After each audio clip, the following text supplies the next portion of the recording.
다른 영양분을 조절할 수 있다는 점에서 그게 효율적일 수도 있죠. 클린한 음식들로만 쑤셔 넣으니까 너무 괴롭고 음식 자체가 먹기 싫어지는데, 이럴 때 팁이에요. 예, 안녕하십니까. Q&A가 다시 돌아왔습니다. 국밥과 같은 컨텐츠죠. 자, 그래서 지금 현재 시각 기준으로는 100개가 넘는 댓글을 또 달아주셨습니다. 하나하나 읽어보면서 제가 또 성의 있게 답변을 해드리도록 하겠습니다. 보겠습니다. 승현님만의 약점 보완 운동법이 궁금합니다. 일단 뭐 기능 회복, 기능 개선, 이거는 기본 전제고요. 그게 됐다는 가정하에, 그러니까 그게 안 돼 있는 사람은 그거 첫 번째고요. 됐다는 가정하에서는 이제 운동 전략을 어떻게 짜냐면, 얼마 전에 제가 말씀드렸을 거예요. 컨디션 좋은 상태에서 일단 약점 운동을 처음 하겠죠? 그러니까 우리 그게 월요일이라고 칠게요. 내가 월요일날 약점 운동해. 그리고 이렇게 쭈르륵 운동해요. 그 다음에 나 토, 일 이렇게 쉬어. 그죠? 그러면 금요일날 다시 약점 운동해요. 그러면 이틀 또 쉬죠. 약점 운동 한 뒤에 이틀 정도 푹 쉬어야 되고, 그리고 쉰 뒤에 또 약점 운동을 해야 된다. 그게 약점 보완에 되게 중요한 포인트 같습니다. 충분한 회복 시간을 줘라. 말씀하신 밀기, 당기기, 이분할 적용해보고 있는데, 하체와 등 운동 같이 하는 날 종목도 3개 정도씩만 하는데, 등 운동이든 하체 운동이든 후반에 진행하는 운동이 이거 힘들죠. 맞아요. 운동 시간도 길어져요. 중량 줄이고 쉬는 시간 줄이는 게 해결책이 될 수 있을까요? 그래서 저는 개인적으로 하체 운동 한 날, 등 운동 후반부에 하잖아요. 너무 많이 할 필요 없고 한 종목 정도만 해도 충분할 것 같아. 한 종목 한 5세트 정도? 많이 하면 8세트도 할 수 있겠지만 그냥 그 정도로 적당히 하는 게 나는 더 나을 것 같아요. 아니면 3세트씩 2종목 하든가. 그게 더 좋다. 그러면 그렇게 텐션 안 떨어질 거예요. 그리고 제가 추천하는 것 자체가 운동 종목을 되게 여러 개 하시고 볼륨도 많고 운동 시간 길게 하시는 분들한테 사실 안 맞아요. 오히려 좀 컴팩트하게 하시는 분들한테 잘 맞습니다. 본인이 보디빌딩에 좋은 유전자와 타고났다는 걸 혼자 스스로 알 수 있는 기준이 있나요? 아니면 제3자가 말해줘야 깨닫는 건지 궁금합니다. 어느 정도는 알 수 있지 않나요? 저는 제가 생각해도 몸이 좀 빨리빨리 좋아지는 느낌을 어릴 때 받았거든요. 중학교 때. 그래서 좀 푸시업 좀 했을 뿐인데 뭔가 근육이 금방 자라나더라고. 그리고 그걸 또 친구들이 또 캐치해서 알아봐 주더라고요. 고등학교 때도 그랬고. 그래서 나는 확실히 다른 애들이랑 조금 다르게 빨리 좋아지는구만. 왜냐면 똑같이 운동을 하는데 내가 더 빨리 좋아지니까. 근데 요새는 또 반대로 별로 안 좋은 것 같아. 왜냐면 환경 탓도 있겠지만 제가 어렸을 때보다 지금 같은 나이에 어린 친구들이 훨씬 좋아요. 심지어 지금의 나보다 좋아. 20대 초중반 애들이. 그래서 난 딱히 좋은 유전자가 아니었구나 라고 요새 좀 스스로 좀 결론을 내고 있습니다. 그래서 나는 그냥 유전자가 중요하다기보다, 제가 한번 말씀드린 적이 있는데 어떻게 타고났냐가 중요한 게 아니에요. 중요한 거는 타고난 걸 어떻게 활용하느냐가 중요하다. 스쿼트 재미있게 열심히 하다가 슬개건염이 걸렸어요. 처음에 아픈데 다음 하체 루틴 때 또 스쿼트를 했어요. 왜 그랬어요? 어쨌든 수행 능력은 내추럴이고 100kg 수행 능력이 내추럴이라고 해서 제가 오해했잖아요. 그러면 몸은 내추럴이 아닐 수도 있잖아. 어쨌든 내추럴이고 수행 능력은 100kg 로 스쿼트 10개, 9개, 8개, 8개 이렇게 4세트를 했다고 합니다. 치료를 해야 되나요? 무슨 치료 해야 되나요? 치료 안 하고 그냥 하체 운동을 하고 쉴까요? 와우, 좀 어려운 질문이네요. 왜냐면 어떻게 아픈지도 모르겠고, 슬개건염인데 슬개건염에 걸렸다는 거는 이미 뭐 진료를 받으셨다는 거잖아요. 그죠? 의사 선생님한테 진료를 받았다. 그러면 의사 선생님께서 처방을 해주셨을 거란 말이에요. 근데 그 처방이 운동을 쉬라고 한 건지, 아니면 운동을 해도 되지만 뭐 약물 치료를 하거나 물리치료를 하거나 이렇게 처방을 해주셨을 텐데 그거를 안 한 건지 한 건지 제가 모르단 말이죠. 그러니까 제가 드릴 수 있는 답변은, 아프시면 쉬어야 되는 게 맞다. 근데 안 아프면 뭐 문제없이 할 수도 있겠다. 이 정도밖에 없을 것 같아요. 왜냐면 지금 처음에는 아픈데 그냥 하셨다고 했고 그 다음 얘기가 없는 거 보면 그냥 딱히 문제 없으셨던 것 같거든요. 근데 이제 뭐 나이가 제가 몇 살인지는 모르겠지만 좀 걱정되긴 해요. 어릴 때는 안 아파요. 한번 아파도 그냥 그 다음부터 안 아프니까 그냥 하게 되는데 나중에 그게 차곡차곡 쌓여요. 우리가 부상이라는 거는 한 번의 트리거로 당하는 게 아니에요. 보통 축적이 됩니다. 계속 안 좋게 축적이 되다가 어떤 하나가 이제 트리거가 되면서 통증이 크게 나타나거나 심하게 이제 다가오기도 합니다. 그래서 조심하셔야 되는 게 맞고, 일단은 저는 의사 선생님 그 처방을 받으신 게 있다면 의사 선생님 말대로 하되, 정말 솔직히 말씀드리면 의사 선생님 따라 너무 달라. 정말 무릎만 딱 보시는 분이지 않는 이상 잘 모르시는 분들도 더러 계세요. 특히 운동을 아예 안 하시거나 모르시면 이게 운동 때문에 생기는 자연스러운 통증인지 아닌지도 구분 못 하시는 분을 저는 봤었기 때문에 기왕이면 무릎만 전문으로 보시는 의사 선생님께 진료 잘 받으셔가지고 판단을 하시는 게 좋겠습니다. 결론, 의사 선생님을 찾아가서 물어보셔야 합니다. 특정 내추럴 선수들이 그 키에 나올 수 없는 터무니없는 대회 체중으로 뛰면서 활동하는지 알면서도 콘텐츠 거리 때문에 같이 합방하시는 건지 진짜 믿으시는 건지 궁금합니다. 일단은 뭐 누구를 말하는 건지 모르겠지만 만약에 어떤 특정 선수가 그 키에 나올 수 없는 터무니없는 대회 체중이다 라고 한다면 예를 들면 그런 거겠죠? 카이 그린이 나 내추럴이다 이러면 진짜 말도 안 되는 거예요. 근데 제가 이제 봐왔고 해외 선수들이랑 이렇게 비교했을 때 제가 173cm예요 173cm면 78kg까지는 무조건 내추럴로 충분히 대회 체중을 만들 수 있습니다. 근데 85는 저는 불가능하다고 봐요, 내추럴로는. 그리고 실제로도 없어요. 저랑 키 비슷한 내추럴 선수들 보면 80kg 초반은 좀 덜어 보이는데 보통은 80이 안 되죠. 그리고 80 넘는 것도 저는 좀 신기하기도 합니다, 물론. 근데 그거를 또 못 믿겠다는 아니고 스타트 포인트가 다르니까 엔드 포인트도 다를 것이다 라고 저도 이제 생각을 하는 편입니다. 그래서 여러분들도 아마 나랑 스타트 포인트가 비슷한 선수면 나의 엔드 포인트에 가까울 거다, 그 선수가 라고 생각하고 열심히 운동을 모티베이션 얻으면서 해나가시면 되고, 너무 아이 나보다 좋아 말도 안 돼 그렇게 못 박아두고 판단하실 필요는 없을 것 같아요. 어쨌든 이게 질문에 대한 그 명확한 답변이 아니다 보니까 명확하게 얘기하면, 합방을 만약에 한다면 믿으니까 한다고 저는 생각합니다. 적어도 제가 이제 저희 채널에 소개해드리거나 같이 영상 찍은 사람 가운데서 제가 믿지 않는 사람은 없습니다. 교대 근무 직장인 자취생입니다. 탄단지까지는 쉽게 맞춰 먹긴 한데 식이섬유랑 야채 섭취 때문에 고민입니다. 그나마 달 X가 뭐죠? 거기에서 나오는 ABC 주스를 아침마다 마시고 있긴 한데 효율적이고 유지 가능한 야채 식이섬유 섭취 팁이 있을까요? 그거 고민이죠. 현대사회에 특히 자취하시는 분들, 저도 이제 비슷한 고민 했었는데 야채 먹기 쉽지 않죠? 냉장고도 작고 또 야채를 1인용으로 사기가 참 어려워요, 그죠? 요새는 조금 나오기는 하는데 1인 가구를 위한 그런 맞춤 식단이 많이 없죠. 특히나 야채, 과일 이런 거. 자취하면 이제 과일의 소중함을 많이 깨닫는다고 하잖아요. 그래서 하나 드릴 수 있는 팁이요, 야채 가루가 있어요. 야채 가루 드시는 것도 나쁘지 않을 것 같고, 야채 가루 찾아보시면은 꽤나 많은 제품들이 있고, 저는 개인적으로 뭐 어떤 특정 제품 이렇게 추천드릴 만한 건 따로 없어가지고 그냥 야채 가루 찾아서 상품 평 같은 거 보시고서 입소문 난 거 택하시면 좋을 것 같고요. 정 모르겠으면 이제 해외에서 파는 것도 유명한 거 좀 있을 거예요. 이름이 기억은 안 나는데 그런 거라도 섭취하시면 좋을 것 같습니다. 그게 주스보다는 훨씬 좋을 겁니다, 가루로 드시는 게. WMBF 부회장직을 내려놨다 그러는데 향후 계획이 있을까요?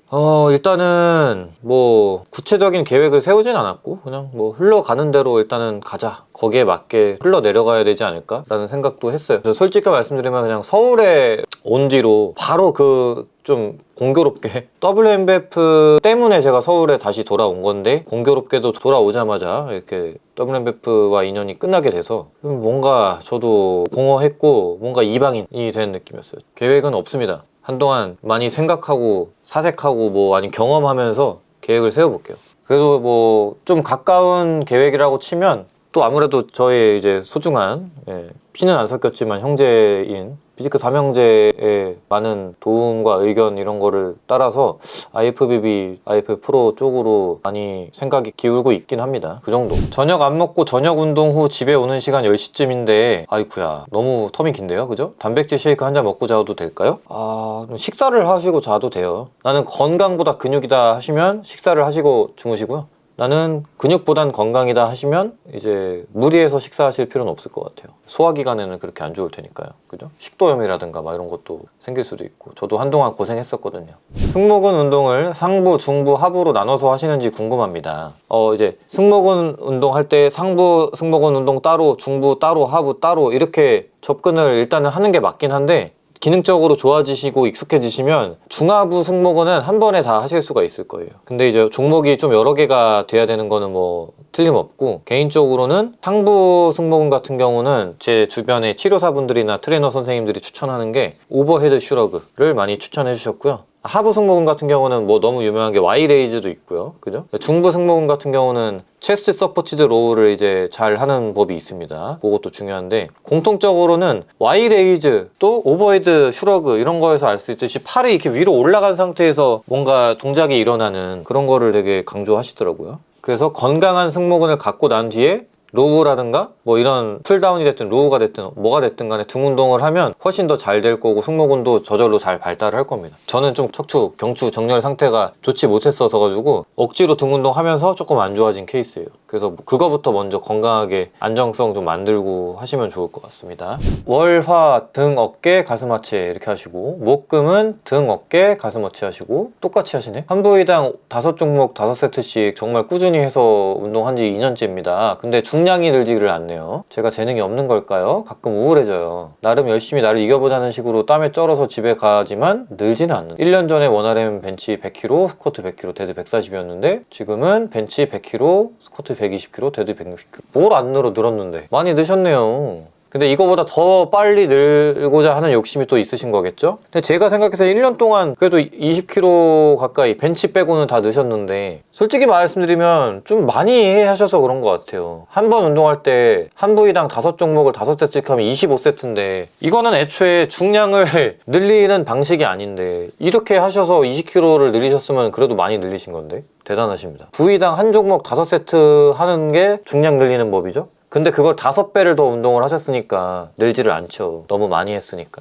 그리고 그렇게 할 수 있게끔 가벼운 무게로 많이 운동을 하셨을 것 같기도 하고, 무거운 무게로 조금 운동하십시오. 그러면 중량 늘실 거예요. 그리고 당연히 잘 드셔야 되죠. 먹지를 또 않으면 또 안 늘겠죠. 그래서 재능이 없다기보다 방법을 모르셔서 그런 것 같고, 정 모르시겠으면 그 방법을 잘 아는 사람한테 배우시면 돼요. 저도 참고로 이게 중량 늘리는 방법을 잘 몰라요. 저도 그냥 열심히만 했던 사람이다 보니까 그 빠르게 중량 늘리는 그런 방법으로 운동했던 친구들보다는 훨씬 늦게 올라갔어요. 그래서 이 빠르게 중량 올리는 방법, 예를 들면 파워리프터든 누가 됐든 그런 분들에게 배우면 좋고, 개인적으로는 우리 근성장 훈련소, 갑옷 거인으로 알려지는 경선이라든가 이렇게 좀 중량 올리는데 좀 특화된 코칭을 하는 그런 사람들한테 운동 배우시는 거 추천드립니다. 금방 올라가요. 그러면 일주일에 등을 한 번만 한다면 광배 승모 일주일씩 번갈아 가면서 하는 게 나을까요? 아니면 균형 있게 하시는 게 나을 것 같아요. 일주일에 한 번만 하는데 일주일에 한 번 광배 한 번 하고 승모 일주일에 그 다음 주에 한 번, 너무 텀이 길어. 그래서 균형 있게 하시는 게 좋을 것 같아요. 다 하세요. 일주일에 등을 한 번만 하시니까 한 번에 할 때 광배근 승모근 다 하십시오. 다이어트 식단할 때 설정된 칼로리 안에서 우둔살이랑 닭가슴살 먹을 때 간장 2숟가락, 맛술 1숟가락 이 정도 양념 괜찮을까요? 당연히 괜찮고요. 지방 채울 때 아몬드 대신 목살이나 기름 노른자도 당연히 괜찮습니다. 누가 지방 먹을 때 아몬드만 먹어야 된다고 정해놓은 거 아니잖아요. 그죠? 양이 중요한 거니까 양 조절 잘 하시면 직접 말씀하신 것처럼 칼로리 안에서 골고루 건강하게 드시면 되겠습니다. 소화 비만은 남들보다 스킨이 두껍고 체지방 빼기가 어렵다고 들었는데 맞는 말인가요? 그리고 소화 비만이면 벌크업을 비추하시나요? 일단 제 주변에 소화 비만인데 보디빌딩 하는 친구들도 많고, 그 친구들도 다이어트 잘 해요. 그래서 맞는 말이라 하면 저는 틀렸다. 근데 남들보다 좀 더 두꺼워 보일 수는 있을 것 같긴 해요. 더 빼면 이제 다 되는데 거기까지 못 빼서가 사실 문제인 거지. 그래서 스킨이 두껍고 나는 체지방 빼기가 어렵다고 하시는 분들은 덜 빼서 그래요. 다 빼시면 똑같습니다. 근데 물론 이제 인종적 차이라든가 유전적 차이 때문에 있을 수는 있어요. 예를 들면 고산지대에 살던 저기 중남미의 이제 고산지대에 사는 그 부족 같은 경우는 지방을 되게 효율적으로 축적하고 사용하는 그 종족이다 보니까 이런 사람들이 산에서만 생활하다가 도시로 내려와서 생활을 하게 될 때 초고도 비만으로 가게 될 확률이 좀 있다 하더라고요. 왜냐면 칼로리 축적과 이런 게 되게 효율적이어가지고 에너지 소모를 잘 못하는 거죠. 그런 케이스지 않은 이상은, 저 멕시코 유전자가 있지 않은 이상, 그죠? 그런 분은 없을 거라고 저는 생각합니다. 아마 똑같을 거라고 생각을 해요. 그래서 뭐 소화 비만이라서 그거는 너무 앞서 나간 것 같고요. 열심히 다이어트 하면 다 비슷하게 빠질 수 있어요. 그리고 스킨이 두꺼운 이유는 뭐 여러 이유가 있겠죠. 뭐 근데 전해질 균형 문제일 수도 있을 것 같아요. 근데 그거마저도 지방이 진짜 남김없이 다 빠지면 스킨도 지방이거든요. 그 피하 지방이라고 그러잖아요. 피하 지방 다 빼시면 가죽이 이렇게 두껍진 않아요. 사람이 얼마 안 돼요. 요거 알겠죠? 다 빼시면 흔히 말하는 스킨 그렇게 두껍지 않습니다. 그래서 소화 비만이면 벌크업을 비추하냐고요? 아니 이미 비만인데 무슨 벌크업이에요. 다이어트부터 하십시오. 그게 보기 더 좋아 보이잖아요. 소화비만이면 벌크업을 비추한다기보다는 애초에 필요한 상황이 아닌 거잖아요. 주 6일 밀기 당기기로 나눠서 운동하고 있는데 얼마 전부터 밀기 할 때는 스쿼트, 당기기 할 때는 데드리프트를 하고 있습니다. 혹시 매일 스쿼트, 데드리프트를 하는 게 무리가 많이 갈까요? 조금 무리 갈 수도 있죠. 왜냐면 데드리프트도 신경 피로가 많이 쌓이는 운동이고 스쿼트도 마찬가지고요. 그거를 안 쉬고서 매일매일 이렇게 주 6일을 운동하고 하루 쉰다? 많이 무리가 갈 수 있을 것 같은데, 물론 얼만큼 하냐가 또 한 세트, 두 세트로는 또 당연히 피로가 쌓이진 않겠고, 결론? 주 6일을 하는 것보다 한 번 할 때 얼만큼 하느냐에 달려있다. 한두 세트로는 그렇게 피로가 안 갈 것 같고, 막 4, 5세트씩, 10세트씩 맨날 하는 거는 무리가 많이 갈 것 같아요. 맨날 하고 싶으시면 조금씩만 하시면 될 것 같습니다. 어깨가 좋아지고 싶습니다. 이유진, 김복은 선수 합방 보니까 후면 어깨를 매일 했다던데 이 방법 좋을까요? 글쎄요. 저는 이제 그렇게 안 해봐서 뭐 그렇게 해서 좋았다고 하면 그거 믿고 그렇게 또 따라 하셔도 저는 말리지 않을 것 같아요. 그리고 어깨가 좋아지려면 프레스 레이즈 비율을 몇 대 몇으로 하는 게 좋을까요? 그런 건 없어요. 몇 대 몇 비율로 정해놓고 어떤 게 더 효율적이다라고 정할 수 없어요.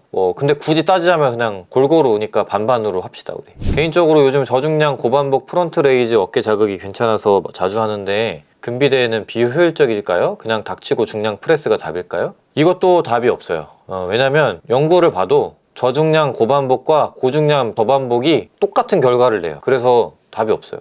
똑같습니다. 근데 차이가 벌어지는 이유는 둘 중에 하나입니다. 결국엔 저중량으로 하든 고중량으로 하든 똑같은 부하가 느껴질 만큼의 스트레스를 줘야 되는데, 저중량으로 할 때는 더 못 주거나 또는 고중량으로 할 때 못 주거나 그런 차이가 발생을 해서, 그러니까 운동 부하가 똑같아야 되는데 그렇게 똑같이 못 줘서 차이가 발생을 할 수 있죠. 저중량으로는 운동을 잘하는데 고중량으로 하면 운동을 못하거나 이렇게 되면 밸런스가 맞지 않겠죠? 그래서 내가 더 어떤 운동이 더 나한테 잘 맞는지 일단 파악을 해서 내가 더 재밌고 흥미롭게 운동할 수 있는 걸 택하셔서 하시면 될 것 같아요. 그래서 실제로도 유명한 분들만 봐도 고중량을 하시는 분들 보면 고반복에 대해서 굉장히 취약하고 못 견뎌해요. 그런 분들 보면. 그러니까 그 힘든 거를 못 견뎌 하니까 그냥 고중량으로 조금 반복하고 말아버리는, 그게 더 성미에 잘 맞아서 그렇게 하시는 분들이 더 많더라고요. 근데 확실한 건 보디빌더들은 둘 다 잘한다. 이름난 보디빌더들은 고중량도 잘 다루고 고반복도 잘 해서 이름난 사람들이다 라고 생각을 하시면 되고, 결론적으로 다 잘하면 좋다, 이 말씀입니다.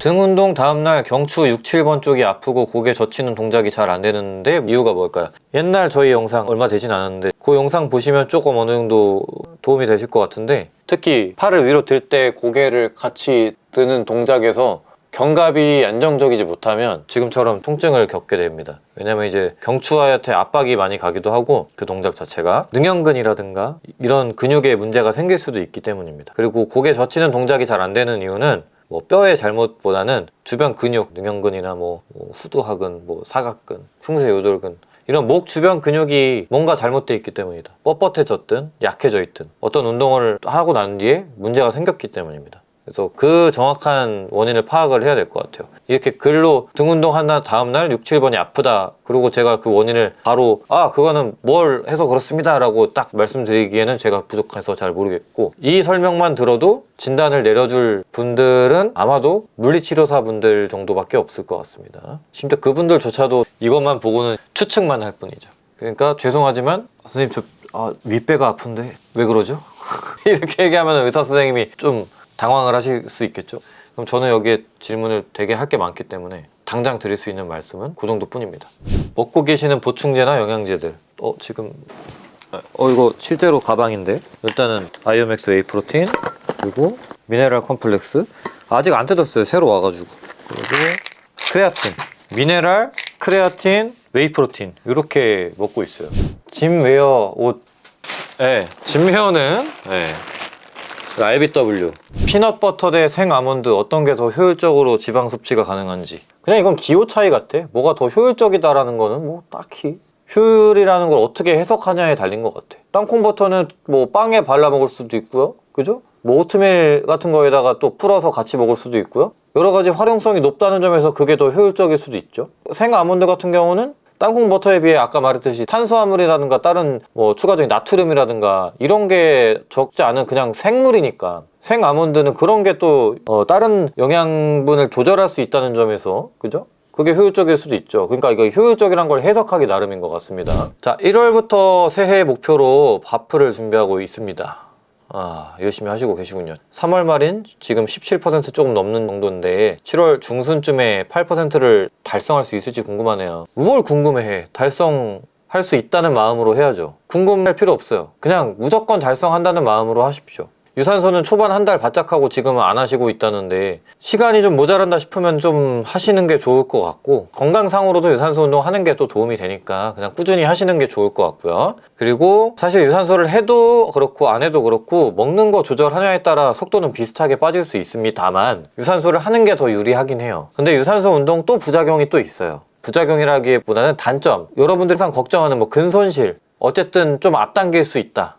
또 한 가지는 식욕을 좀 많이 자극을 한다. 그리고 관절에 대한 피로도도 좀 있죠. 뭐 그런 거 정도가 유산소 운동의 이제 단점이라고 볼 수 있습니다. 그러나 장점도 너무나 크죠. 심폐지구력이 향상하고요. 땀을 흘리면서 뭐 피부도 좋아질 수도 있고, 뭔가 아까 말한 식욕이 높아진다는 건 사실은 단점으로도 볼 수 있겠지만 그 외에 모든 의지와 관련된, 어쩌면 뭐랄까요, 멘탈 체력이랄까? 뭐 이게 양립할 수 있는 단어인지 모르겠지만 이 멘탈적인 부분에서 더 강해지는 것 같아요. 개인적으로 유산소를 운동을 하면. 그래서 저는 유산소 운동을 꾸준히 하시는 게 더 좋지 않을까 생각을 하고요. 3월부터 지금 7월까지 아직 4개월이나 남았잖아요. 근데 중순이니까 뭐 3개월 남았다고 해도 3개월 동안 10% 정도를 이제 빼면 되는데, 뭐 현재 체중이 뭐 100kg가 넘는 거 아니고서야 충분히 가능하지 않을까 싶습니다.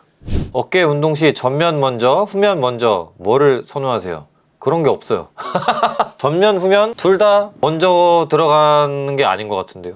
뭐 여러분들 많이 보셔서 알겠지만 저 프레스 먼저 많이 하잖아요. 네. 그러면 프레스니까 전면 먼저구나 생각하실 텐데, 저는 단 한 번도 운동을 하면서 프레스를 전면 운동이라고 생각하면서 운동한 적이 없어요. 아시는 분들은 아시겠지만 프레스를 어떤 형태로 하냐에 따라 측면이 많이 활성되기 때문에 저는 프레스는 어깨가 다 쓰인다고 생각을 하면서 운동을 합니다. 심지어 후면도 쓰여요. 활성은 돼요. 다만 근비대적으로 연결될 저항이 없을 뿐이에요. 실제로는 활성도 됩니다. 그래서 뭐 먼저가 없어요. 후면도 사용되고 전면도 사용되고 측면도 사용되지, 이게 뭐를 선호한다라고 얘기를 하기가 좀 까다롭네요. 이분은 그래서 제가 추측컨대 되게 단순하게 뭐 전면 레이즈 먼저 하시나요? 후면 레이즈 먼저 하시나요? 같은데, 레이즈를 한다면 전 측면 레이즈를 먼저 할 것 같아요. 하루 단백질 드실 때 밥이나 오트밀에 있는 식물성 단백질도 계산하시는지 동물성 단백질만 계산하시는지. 저는 식단 관리 앱에 기록을 하기 때문에 내가 먹는 게 다 계산이 됩니다. 근데 기왕이면 단백질 예를 들면 150g을 채워야 되는 사람이 있다고 칩시다. 식물성 단백질 한 70g으로 채웠다 하면 좀 부족하다고 저는 판단해요. 그래서 동물성 단백질이 80% 이상은 차지해줘야 되는 것 같아요.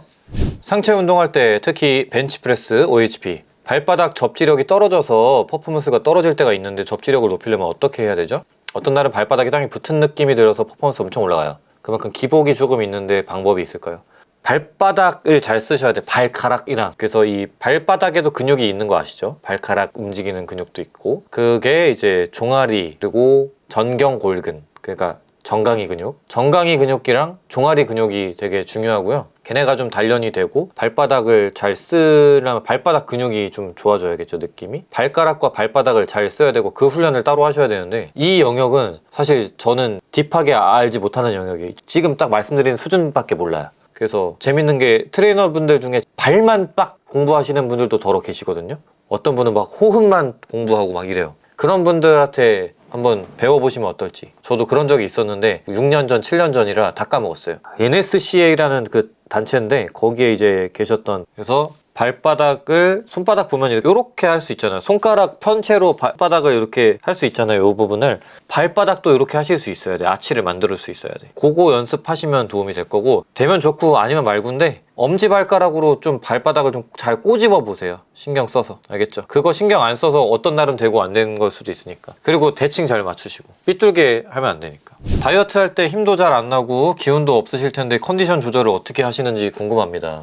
사실 제일 베스트는 운동이랑 그 먹는 거 외에는 아무것도 안 하는 게 최고 좋아요. 근데 그러려면은 진짜 전업 보디빌더 해야 되잖아요. 그렇게 할 수 있는 사람들은 진짜 전업 보디빌더밖에 없죠. 백수거나. 그렇지 않다? 그러면 뭐 컨디션 조절 이런 거 뭐 잠 잘 자는 게 최고죠. 잠을 최대한 많이 자세요. 정말 필수적으로 내가 일해야 되는 시간 외에는 그냥 운동하고 밥 먹고 잠만 자시면 됩니다. 딴 거 아무것도 안 하고. 그럼 컨디션이 나빠지기가 어렵죠. 그리고 사실 컨디션이 나빠지는 이유가 뭔지를 알아야지. 단순히 내가 그냥 체지방률 낮아서인지 아니면 내가 나트륨이 부족해서인지 수분이 부족해서인지 뭐 이런 걸 알아야겠죠.